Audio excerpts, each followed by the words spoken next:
Un budget, qu'est-ce que c'est pour un gouvernement? Parce que, vous savez, M. le Président, une des fonctions importantes de ce Parlement, c'est de voter un budget. Un budget, M. le Président, c'est des orientations concrètes pour un pays. Puis là, je vais commencer à me poser des questions.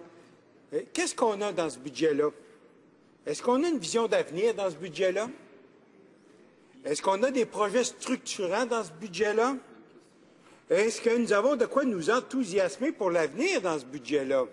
Non, M. le Président.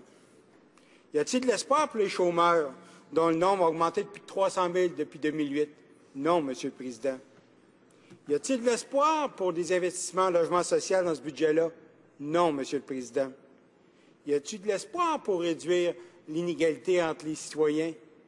Le coefficient de Gini du Canada augmente. La réponse est non. Est-ce qu'on va réduire l'évasion fiscale? La réponse est encore non. Est-ce que ce gouvernement travaille à améliorer l'image de marque du Canada à l'extérieur? Pas du tout. Un exemple. Du 1er mai au 31 octobre 2015, il y a une exposition universelle à Milan. L'Italie a invité tous les États membres des Nations unies à venir. 144 ont répondu présent. Est-ce que le Canada a répondu présent? Et il a raison. La réponse est non. 20 millions de visiteurs. Savez-vous c'est quoi le thème, Monsieur le Président? Un thème qui colle bien à la réalité canadienne. Nourrir la planète, énergie pour la vie. Est-ce qu'il y a 2 secteurs d'activité où le Canada peut jouer un rôle important dans le concert des nations? Mais est-ce qu'on est présent? Non. Et ça, je le déplore profondément, surtout que, comme par hasard, la semaine prochaine, Monsieur le Président, c'est la semaine du tourisme au Canada. Hein? Qu'est-ce qu'on fait pour le promouvoir, ce tourisme-là, à l'international? On n'en fait rien. En fait, des fois, j'ai l'impression que je me demande si ce gouvernement-là a peur de la compétition dans le domaine du tourisme. Est-ce qu'ils veulent compétitionner dans le domaine du tourisme? Parce que, Monsieur le Président, bien que vous et moi, on va être d'accord pour dire que ce sont des entreprises privées qui opèrent les divers secteurs de tourisme dans votre comté, dans le mien et tout ça, on sait très bien que c'est une compétition de gouvernement à gouvernement pour attirer les tourismes dans son pays. C'est comme ça que ça fonctionne. Est-ce que le ministre du Tourisme, le député de Beauce, a fait des efforts récemment? Je ne crois pas. Imaginez ça. L'industrie du tourisme, c'est quand même important. C'est 610 000 emplois, c'est 84 milliards de chiffre d'affaires et on pourrait faire mieux. Pourquoi qu'on peut faire mieux? Parce que présentement, depuis très longtemps, on est en recul en ce qui a trait au tourisme international. Il y a 10 ans, le tourisme domestique représentait 65 de l'enveloppe du tourisme. Aujourd'hui, c'est 80 %. Selon l'OCDE, la capacité du Canada à attirer du tourisme international a diminué. On est passé du 7e rang mondial au 16e rang mondial. Et on continue de descendre. Ça, c'était des chiffres il y a 2 ans, ça. On continue de descendre, Monsieur le Président. Inacceptable. Alors qu'on nous dit de l'autre côté qu'il faut équilibrer le budget, bien, quand on veut équilibrer, il y a 2 façons de faire. Hein? On peut couper. Ça, ils connaissent ça. Mais on peut aussi augmenter les recettes. Une façon d'augmenter les recettes, évidemment, le tourisme peut peut-être aider à augmenter les recettes. Mais ça, augmenter les recettes, c'est pas dans la recette du gouvernement, je pense. On pourrait aussi parler d'autres choses. Par exemple, l'énergie propre. Est-ce qu'on parle d'énergie propre? Est-ce qu'on a une vision d'avenir? Qu'est-ce que sera le transport, le logement, l'énergie? Comment qu'on se voit? Comment qu'on se voit dans 10, 20, 30 ans? Dans quel genre de société que nos enfants vont vivre? Auto électrique, peut-être? Énergie éolienne, énergie solaire? Il y a des pays d'Europe, comme l'Allemagne, l'Espagne, entre autres, et même des pays asiatiques, comme la Chine et les Philippines, qui font des investissements en énergie solaire importants.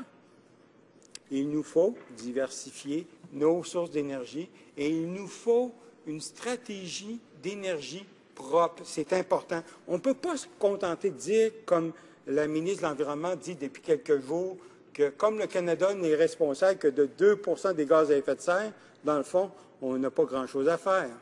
Hein? Mais vous savez, comme moi, Monsieur le Président, que quand la coupe est pleine, une seule goutte d'eau fait renverser le verre. 2 %, c'est plus qu'une goutte d'eau. Je pense que comme société riche, d'avant-garde, technologiquement avancée, nous devons mettre à profit notre savoir et nos capacités pour justement montrer du leadership sur la scène mondiale et offrir des technologies qui soient plus propres en termes d'énergie. Est-ce qu'on est là-dedans? Mais pas du tout, pas du tout. Vous savez, M. le Président, c'est un budget qui selon les économistes, va ralentir la croissance dans un contexte fragile. Vous savez, il y a une reprise, mais la reprise est faible. Tout le monde le dit. C'est pas quelque chose de nouveau. Dans ce budget-là, est-ce qu'on trouve quelque chose qui aide ceux qui sont à la recherche d'emploi? C'est 300 000 personnes de plus qu'en 2008 qui se cherchent un emploi. Il y a présentement plus de 6 chômeurs par emploi disponible. On peut faire mieux que ça. Est-ce que dans ce budget-là, on trouve quelque chose pour améliorer le quotidien de monsieur et madame tout le monde? Est-ce qu'on aide nos concitoyens dans ce budget-là? C'est une question à se poser. Est-ce que les retraités ont quelque chose là-dedans? Pas vraiment. Même peut-être qu'ils vont perdre des services postaux bientôt.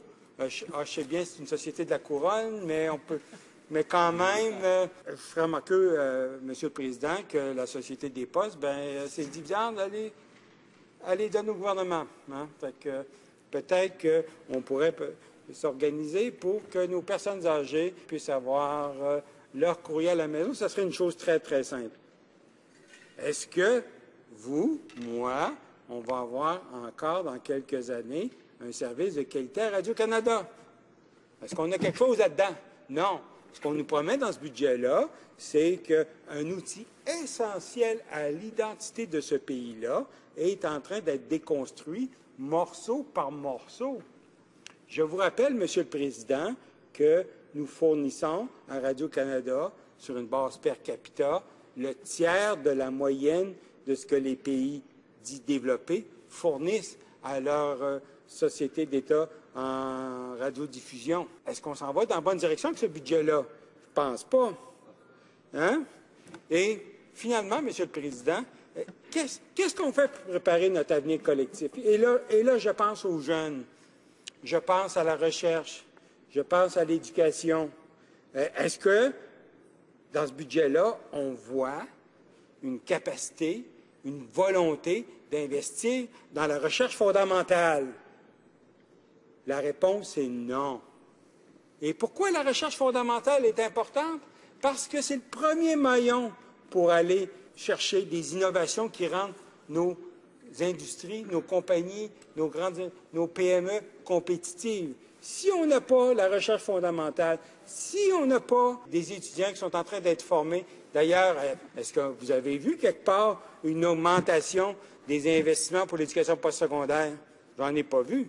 Donc, si on veut que demain soit meilleur pour vos enfants, pour mes enfants, moi, je pense qu'on doit investir dans la recherche fondamentale, on doit investir dans l'éducation postsecondaire et faire fonctionner la roue qui va nous conduire à l'innovation. Sur ce, Monsieur le Président, je vous remercie beaucoup pour votre attention. Bravo.